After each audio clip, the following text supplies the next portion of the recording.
Olá, pessoal.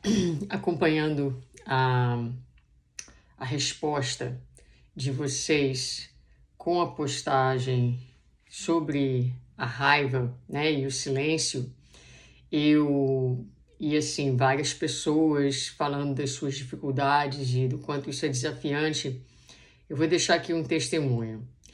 É um assunto bastante difícil para mim, principalmente. Talvez para algumas pessoas seja na relação com marido, mulher, pais, para mim, às vezes, muitas vezes com os meus filhos, e que agora estão numa adolescência, né? E eu me pego muitas vezes perdendo o controle. Não muitas vezes, mas às vezes perdendo o controle e falando mais alto e falando coisas que não são as melhores. E essa experiência, ela me derruba. Eu fico meio que adoecida quando isso acontece, porque a primeira pessoa que sofre o resultado desse descontrole que a raiva leva a gente a ter, somos nós mesmos, né? Então, a impressão que eu tenho é de uma desorganização interna, de assim, uma tristeza muito grande, mas assim, um desequilíbrio que fica reverberando dentro de mim. Mas o mais importante que eu tenho aprendido é uma das coisas que eu acho mais valiosas e mais importantes de ensinar aos meus filhos é que eles não precisam ser perfeitos. Então, eu digo para eles com frequência: mamãe não é perfeita e eu estou tentando fazer o meu melhor a cada dia. Vocês também têm liberdade para não serem perfeitos. E isso é bem bacana, eu acho. Bom, para além disso, eu sempre procuro pedir desculpas, né? A gente tem que pedir desculpas e tem que buscar fazer melhor e ir se melhorando.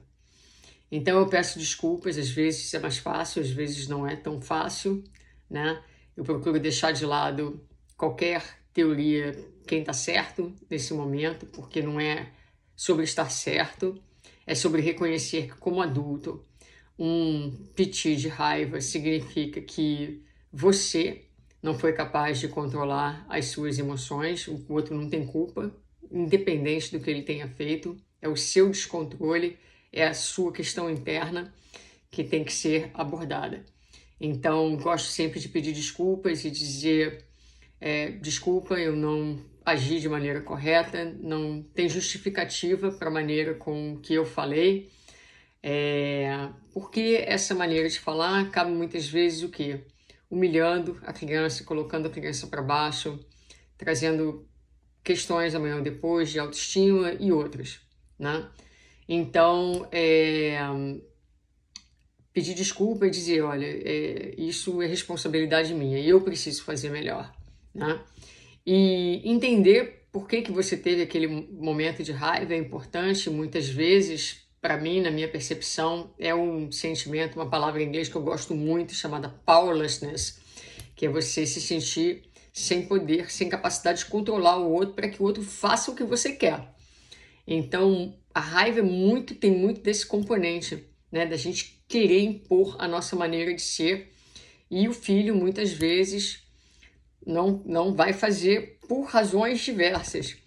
E às vezes acaba que cria-se uma dinâmica familiar onde o filho recebe atenção por esses mecanismos negativos, né? Mas o que eu quero falar para vocês é que o que eu posto tem a ver com o que eu estou vivendo, com o que eu estou procurando melhorar em mim mesma. E o mais importante não é a gente ser perfeito ou a gente não ter crise de raiva, mas a gente estar comprometido com o trabalho de entender qual é o sentimento que faz com que a raiva aconteça, continuar buscando nos pegarmos, né? Termos consciência de que estamos para perder o controle e conseguirmos nos afastar, esperar um pouco, porque é sempre mais danoso para a gente mesmo, para a relação, quando há uma explosão. E saber que sempre, sempre o que foi quebrado pode ser colado.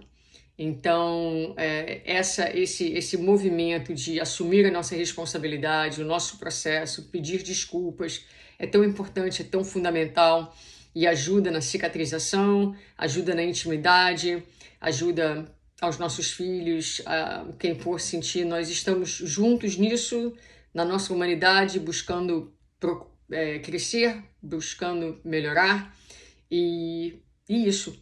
Então, a esperança para tudo, para mim, para você, para as nossas relações e para esse mundo onde a gente vive. Então, não desista e segue lá as orientações, faz silêncio e vai para dentro.